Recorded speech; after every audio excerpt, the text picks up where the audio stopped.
राजुला मालूशाही। कुमाऊं की वादियों में गूंजती हुई अमर प्रेम कथा, जिसे जागर के माध्यम से कई पीढ़ियों से हम सुन रहे हैं और हमें आगे भी सुनाया जाता है। लेकिन राजुला मालूशाही की कहानी क्या थी? कौन थी राजुला? कौन था मालूशाही? ये कहानी है 3 प्रदेशों के बीच में या 3 जगहों के बीच में। एक बैराट, जो कि आजकल के जमाने का बैजनाथ है। एक हुन प्रदेश, जिसका वो राजा था विकीपाल, जो कि आज प्रेजेंट डे तिब्बत में है। और राजुला यानी कि शौका वैली, यानी कि जो भुटिया क्लान होती है, जो भुटिया लोग होते हैं, उनकी कहानी। तो ये 3 प्रदेशों के जुड़ी हुई ये कहानी है और इन्हीं के बीच में चलती है ये अमर प्रेम कथा राजुला और मालूशाही की। कुमाऊं घराने का पहला राजवंश यानी कि कत्यूर राजवंश, जिसके राजा थे डोला शाह निसंतान थे, यानी कि औलाद नहीं थी उनकी। तो औलाद प्राप्ति की इच्छा लेके वो जाते हैं बैजनाथ धाम, आजकल का बागेश्वर धाम। वैसे भी शिव जी के शरण में जो भी जाता है, वो जो भी दिल से मांगता है उसे ज़रूर मिलता है। लेकिन संतान प्राप्ति की इच्छा के सिवाय वहाँ कुछ और भी मिला उन्हें। वहाँ मिले उन्हें दोस्त सुनपति शौका और उनकी धर्मपंथी गांगुली, जो कि दोनों निसंतान थे और वो भी बिल्कुल यही इच्छा लेके बैजनाथ धाम यानी कि बागेश्वर धाम आए थे कि उन्हें भी संतान की प्राप्ति हो जाए। जब ये दोनों आपस में मिले तो इन दोनों दंपतियों की आपस में बात हुई और ये दोस्त बन गए। इन्होंने आपस में एक बात तय करी कि अगर हम दोनों को औलादे होती हैं और एक लड़का और एक लड़की होती है तो हम इनकी आपस में शादी करवा देंगे। ये तब तय हो गया था जब वो पैदा भी नहीं हुए थे। शायद ये खबर भी नहीं थी कि वो पैदा होंगे, उन्हें पता भी नहीं था कि लड़का ही होगा या 2 लड़कियां होंगी। लेकिन फिर भी उनकी शादी तय हो गई, यानी कि राजुला और मालूशाही की जो किस्मत है, जो उनकी डेस्टिनी है, वो तभी तय हो गई थी जब वो पैदा भी नहीं हुए थे। समय बीतता चला गया और बैराट के राजा के घर में पुत्र ने जन्म लिया और सुनपति शौका जी के घर में पुत्री ने जन्म लिया। बैराट के राजा ने अपने पुत्र का नाम रखा मालूशाही और सुनपति ने अपने पुत्री का नाम रखा राजुला। तो ऐसे थे राजुला और मालूशाही। जैसे जैसे मालूशाही बड़े होने लगे और उनके संस्कार के लिए पंडित को बुलाया गया तो उन्होंने कहा कि हे राजा, तुम्हारा जो ये पुत्र है ये बहुरंगी है। बहुरंगी मतलब बहुत सारी कलाओं का स्वामी है, बहुत अच्छा है, लेकिन इसकी मृत्यु बहुत जल्दी हो जाएगी, इसकी आयु बहुत कम है। इसीलिए इसकी जो शादी है वो फटाफट से एक 9 रंगी कन्या से करा दीजिए। अब राजा को याद था, डोला शाह को याद था कि उन्होंने अपने बेटे की जो शादी है वो ऑलरेडी पहले ही तय कर दी है राजुला के साथ। तो उन्होंने सुनपति शौका यानी कि शौका वैली, जिसे आज जोंगा या भुटिया वैली भी कहा जाता है, वहाँ अपने मंत्री को भेजा और वहाँ जाके कहा कि इस तरीके की सिचुएशन है और ये होना चाहिए कि राजुला और मालूशाही का जो ब्याह है वो पहले से ही तय है, तो इसीलिए कर दीजिए, इससे उसकी जान भी बच जाएगी। और इस तरीके से उनका प्रतीकात्मक मतलब फिजिकली दोनों बच्चे अलग अलग थे, वो छोटे से यहाँ थे, वो छोटी सी वहाँ थी, लेकिन उनका आपस में विवाह कर दिया गया और वो दाम्पत्य जीवन में बंध गए। समय बीतता चला गया और दोनों बच्चे अपने अपने राज्यों में बड़े होने लगे। जब राजुला अपनी जवानी की दहलीज पे पहुंची तो उन्होंने अपनी माँ से पूछा कि हे माँ, दिशाओं में सबसे अच्छी दिशा कौन सी? तो माँ ने कहा दिशाओं में सबसे अच्छी पूर्व दिशा, जहाँ से सूरज आता है। उन्होंने पूछा कि देवताओं में सबसे बड़े देवता कौन? तो माँ ने कहा देवताओं में सबसे बड़े देवता शंकर महाराज, जो आशुतोष है। उन्होंने पूछा कि राज्य में सबसे अच्छा राज्य कौन सा? तो उसकी माँ ने कहा कि राजाओं में राजा मालूशाही और देशों में देश बैराट। तो मासूम सी राजुला के मुंह से निकला कि हे माँ, मेरी शादी उसी रंगीले बैराट में करना। सुन के माँ चौंक गई। उसे लगा कि यही तो होना था, यही तो किस्मत थी, इसने तो जाना ही उस घर है। लेकिन सुनपति शौका को ऐसा नहीं लगा। उन्हें लगा इतने साल हो गए, कोई खोज खबर ही नहीं आई। खोज खबर आती कैसे? डोला शाह की तो मृत्यु हो चुकी थी।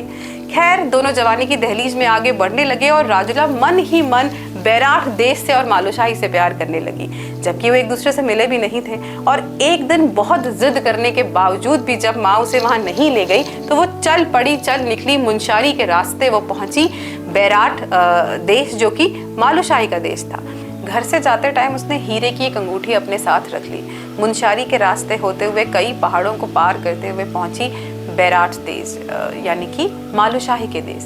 लेकिन जैसे कि कहते हैं ना कि खबर, उसके आने की खबर पहले ही मंत्रियों को लग गई थी, और जिस प्रेम कहानी में बाधाएं ना हो वो प्रेम कहानी कैसे बनेगी।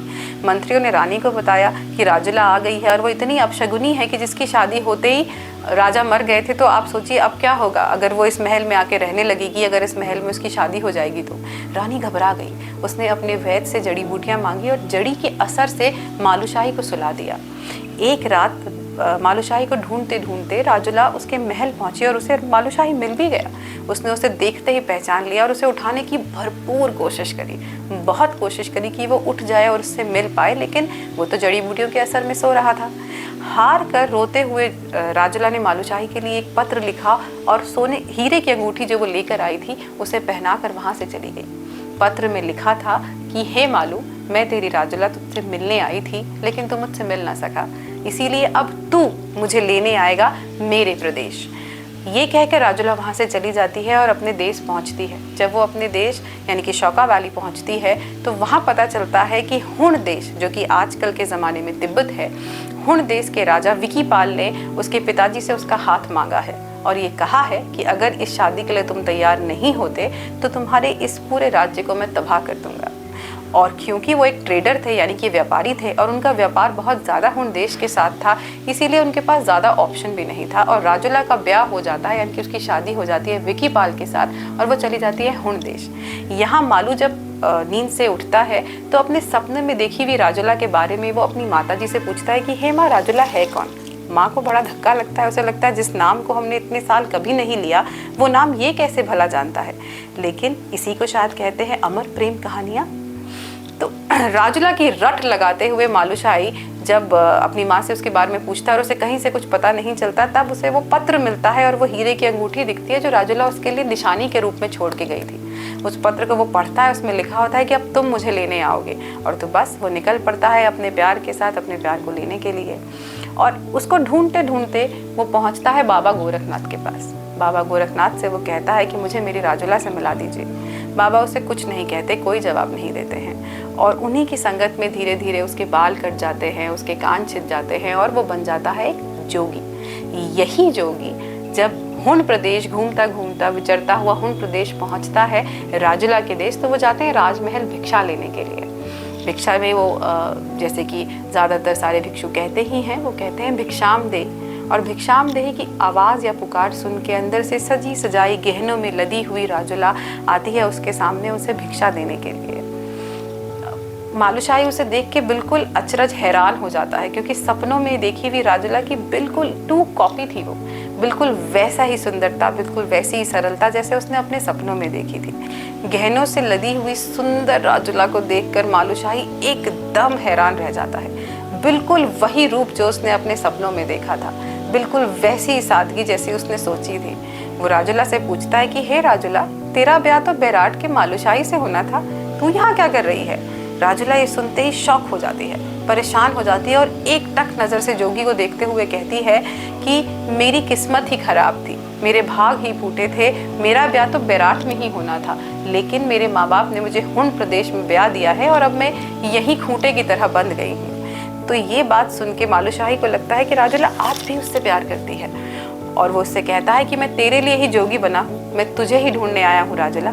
राजुला ये सुनते ही उसे पहचान जाती है और वो विकीपाल से कहती है कि ये जो ब्राह्मण है ये बहुत बहुत ज्ञानी है, ये 100 कलाओं में पुरांगित हैं और ये हमारे बहुत काम आएंगे, इन्हें महल में रहने दीजिए। विकीपाल उसकी बात मान जाता है, लेकिन वो भी एक राजा था, राजा का तेज पहचानता था। मालूशाही के चेहरे पे, जो कि एक जोगी के भेष में थे, राजा का तेज देख के उसे शक तो हमेशा से ही था कि ये मालूशाही है, और धीरे धीरे उसे पता भी चल जाता है कि यही है रंगीले बैराट का राजा मालूशाही जिससे राजुला प्यार करती है।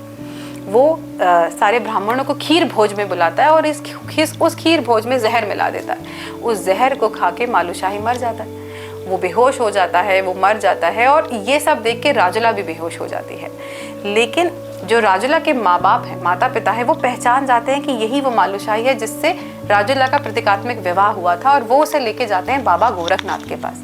बाबा गोरखनाथ के पास जब वो जाते हैं तो वो बाबा गोरखनाथ उन्हें बताते हैं कि ये तो विद्या में सिद्ध है, मैंने इसे जहर से बचने की विद्या सिखाई है, मैं इसका उपचार करता हूँ, ये होश में आ जाएगा। और इस तरीके से मालूशाही वापस आते हैं अपनी मृत्यु से और वो होश में आ जाते हैं, उनका विष का जो असर था वो खत्म हो जाता है और वो वापस जाते हैं राजुला को लेने।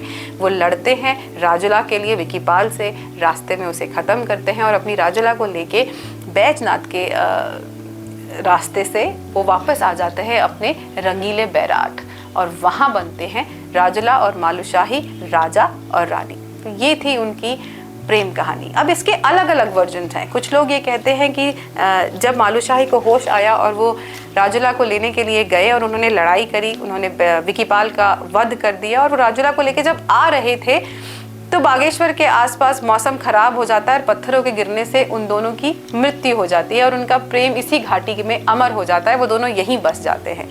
कुछ लोग ये कहते हैं कि वो उन्हें लौटा के बैराट लेकर आए और जब वो बैराट लेकर आते हैं रंगीले बैराट, तो उनकी माँ उनका स्वागत करती हैं और वो दोनों धूमधाम से शादी करके राजा रानी बन जाते हैं। खैर, अंत जो भी रहा हो, ये प्रेम कहानी बहुत ही खूबसूरत और एक अमर प्रेम कहानी है। हमने वादा किया था, इसलिए हम आपके लिए लेकर आए हैं ये कहानी, और ऐसी कोई कहानी होगी तो हम ज़रूर लेकर आएंगे आपके लिए।